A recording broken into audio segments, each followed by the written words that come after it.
जय माता दी दोस्तों। वर्ल्ड बेस्ट मैजिक में आपका हार्दिक स्वागत है। कैसे हैं आप सब, ये बताने के लिए कमेंट बॉक्स में जय माता दी जरूर लिखें। दोस्तों, मार्गशीर्ष माह के शुक्ल पक्ष में पड़ने वाली एकादशी को मोक्षदा एकादशी कहते हैं।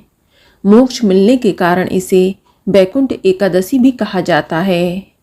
इस एकादशी पर व्रत रखने से मोक्ष मिलता है। ये भी मान्यता है कि मोक्षदा एकादशी व्रत करने से व्रती के पूर्वज जो नरक में चले गए हैं उन्हें स्वर्ग की प्राप्ति होती है। दोस्तों, मोक्षदा एकादशी के दिन महाभारत युद्ध से पूर्व भगवान कृष्ण ने अर्जुन को इसी दिन गीता का ज्ञान दिया था। इसीलिए मोक्षदा एकादशी के दिन गीता जयंती भी मनाई जाती है। आपको बता दें कि मोक्षदा एकादशी का व्रत सभी प्रकार के पापों को नष्ट करता है। इस दिन भगवान विष्णु जी की पूजा कर सत्यनारायण की कथा करना बेहद ही शुभ माना जाता है। तो चलिए सबसे पहले हम जानते हैं कि साल 2022 में मोक्षदा एकादशी का व्रत कब रखा जाएगा, क्योंकि इस बार मोक्षदा एकादशी व्रत की तारीख को लेकर काफ़ी कन्फ्यूजन बना हुआ है। कुछ लोगों का मानना है कि 3 दिसंबर को मोक्षदा एकादशी का व्रत किया जाएगा। वहीं कुछ लोग ये भी कह रहे हैं कि 4 दिसंबर को मोक्षदा एकादशी का व्रत रखना सही रहेगा। तो मैं आपको बता दूं कि इस बार एकादशी तिथि की शुरुआत 3 दिसंबर 2022 की प्रातःकाल 5:39 पर हो रही है और एकादशी तिथि की समाप्ति 4 दिसंबर 2022 की प्रातःकाल 5:34 पर हो जाएगी।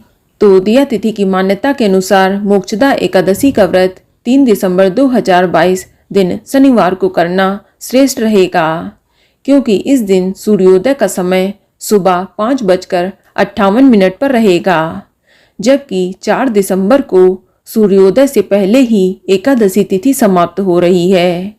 कुछ लोगों का मानना है कि 4 दिसंबर को द्वादशी युक्त एकादशी का व्रत करना श्रेष्ठ होगा, जबकि ऐसा नहीं है, क्योंकि सूर्योदय होने से पहले ही 4 दिसंबर को एकादशी तिथि समाप्त हो जाएगी। ऐसे में मोक्षदा एकादशी का व्रत करना 3 दिसंबर को ज़्यादा श्रेष्ठ रहेगा। और बात करें 3 दिसंबर को व्रत रखने वाले व्यक्ति व्रत का पारण कब करें, तो आपको बता दें कि व्रत का पारण 4 दिसंबर को दोपहर 1:14 से लेकर दोपहर 3:19 के बीच किया जाएगा और व्रत पारण के दिन हरिवासर समाप्त होने का समय 4 दिसंबर की सुबह 11:40 पर रहेगा। दोस्तों, व्रत रखने वाले व्रती को इस दिन पूरे दिन उपवास रखना चाहिए और दशमी तिथि की रात से व्रत प्रारंभ करके द्वादशी की सुबह तक व्रत को पूरा करना चाहिए। व्रत के एक दिन पूर्व दशमी तिथि को दोपहर में एक बार भोजन करना चाहिए। ध्यान रहे रात्र में भोजन ना करें। फिर एकादशी के दिन प्रातःकाल सुबह उठकर स्नान करके व्रत का संकल्प लें और इस दिन भगवान विष्णु जी के साथ दामोदर एवं कृष्ण जी की पूजा जरूर करें।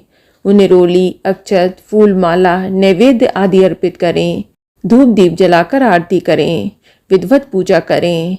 इस दिन आप श्री कृष्ण दामोदराय नमः मंत्र का जाप करें और मोक्षदा एकादशी व्रत की कथा करके विधिवत पूजा को संपन्न करें। इस दिन रात्रि जागरण करना चाहिए। इस दिन भजन कीर्तन करके रात्रि जागरण करना शुभ माना जाता है। दोस्तों, मोक्षदा एकादशी के दिन भगवत गीता का पाठ करना अत्यंत ही शुभ रहेगा और एकादशी के अगले दिन यानी द्वादशी तिथि को प्रातःकाल सुबह जल्दी उठकर विष्णु जी का पूजन करने के बाद किसी ब्राह्मण को भोजन कराएं और दान दक्षिणा देने के बाद अपने व्रत को खोलें। दोस्तों, इस व्रत को करने से पूर्वजों को मोक्ष की प्राप्ति होती है। इसी के साथ ही व्रती के लिए भी स्वर्ग के द्वार खुल जाते हैं। चलिए अब जानते हैं मोक्षदा एकादशी के दिन किए जाने वाले महा उपाय के बारे में। दोस्तों, इस दिन श्री कृष्ण जी पर केला चढ़ाकर उसे गाय को खिलाएं। इससे पारिवारिक सुख में वृद्धि होती है और मोक्षदा एकादशी के दिन भगवान श्री कृष्ण पर तुलसी की मंजरी चढ़ाएं। इससे मोक्ष की प्राप्ति होती है। आपको बता दें कि मोक्षदा एकादशी के दिन ब्रह्म मुहूर्त में स्नान करके राधा कृष्ण जी को पीले फूल की माला चढ़ानी चाहिए। ऐसा करने से जीवन में चली आ रही धन से संबंधित परेशानी बहुत ही जल्द खत्म हो जाती है। चलिए अब सुनते हैं मोक्षदा एकादशी की व्रत कथा, जो इस प्रकार है। गोकुल नाम के नगर में वैखानस नामक राजा राज्य करता था। उसके राज्य में चारों वेदों के ज्ञाता ब्राह्मण रहते थे। वह राजा अपनी प्रजा का पुत्र व्रत पालन करता रहता था। एक बार रात्रि में राजा ने एक स्वप्न देखा कि उसके पिता नरक में हैं। उसे बड़ा आश्चर्य हुआ। प्रातः वह विद्वान ब्राह्मणों के पास गया और अपना स्वप्न सुनाया। कहा, मैंने अपने पिता को नरक में कष्ट उठाते देखा है। उन्होंने मुझसे कहा है कि हे पुत्र, मैं नरक में पड़ा हूँ, यहाँ से तुम मुझे मुक्त कराओ। जब से मैंने ये वचन सुने हैं तब से मैं बहुत ही बेचैन हूँ। चित्त में बड़ी अशांति हो रही है। मुझे इस राज्य, धन, पुत्र, स्त्री, हाथी घोड़े आदि में कुछ भी सुख प्रतीत नहीं होता। अब मैं क्या करूं? राजा ने कहा, हे ब्राह्मण देवताओं, इस दुख के कारण मेरा सारा शरीर जल रहा है। अब आप कृपा करके कोई तप, दान, व्रत आदि ऐसा उपाय बतलाइए जिससे कि मेरे पिता को मुक्ति मिल जाए। उस पुत्र का जीवन व्यर्थ है जो अपने माता पिता का उद्धार न कर सके। एक उत्तम पुत्र जो अपने माता पिता तथा पूर्वजों का उद्धार करता है, वह 1000 मूर्ख पुत्रों से अच्छा होता है। जैसे एक चंद्रमा सारे जगत में प्रकाश कर देता है परंतु हजारों तारे नहीं कर पाते, ऐसे ही ब्राह्मणों ने कहा, हे राजन, यहाँ पास ही भूत, भविष्य, वर्तमान के ज्ञाता पर्वत ऋषि का आश्रम है। आपकी समस्या का हल वे जरूर करेंगे। ऐसा सुनकर राजा मुनि के आश्रम पर गया। उस आश्रम में अनेक शांति चित्त योगी और मुनि तपस्या कर रहे थे। उसी जगह पर्वत मुनि बैठे थे। राजा ने मुनि को साष्टांग दंडवत प्रणाम किया। मुनि ने राजा से कुशलता पूछी। राजा ने कहा कि महाराज, आपकी कृपा से मेरे राज्य में सब कुशल मंगल है, लेकिन अकस्मात मेरे चित्त में अत्यंत ही अशांति होने लगी है। ऐसा सुनकर पर्वत मुनि ने आंखें बंद की और भूत विचारने लगे। फिर बोले, हे राजन, मैंने योग के बल से तुम्हारे पिता के कुकर्मों को जान लिया है।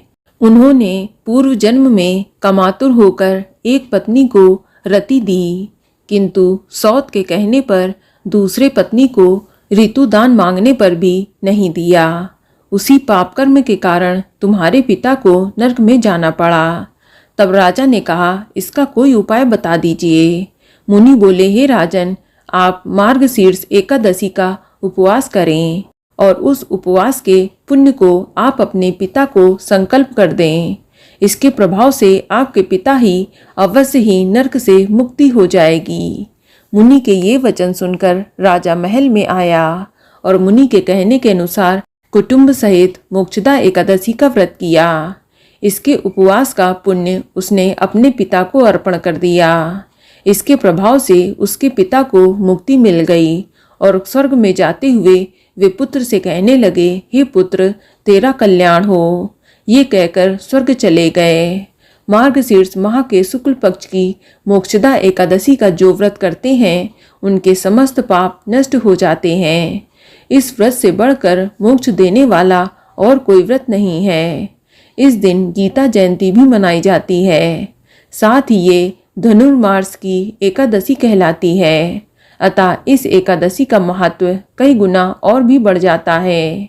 इस दिन से गीता पाठ का अनुष्ठान प्रारंभ करें तथा प्रतिदिन थोड़ी थोड़ी गीता पढ़ें, इससे आपका कल्याण होगा। तो दोस्तों, ये जानकारी आपको अच्छी लगी तो कमेंट में जय माता दी जरूर लिखें और अगर आपका कोई सवाल है तो उसे कमेंट बॉक्स में अवश्य पूछ लें और इस वीडियो को लाइक करें, शेयर करें और साथ ही साथ चैनल को सब्सक्राइब करें।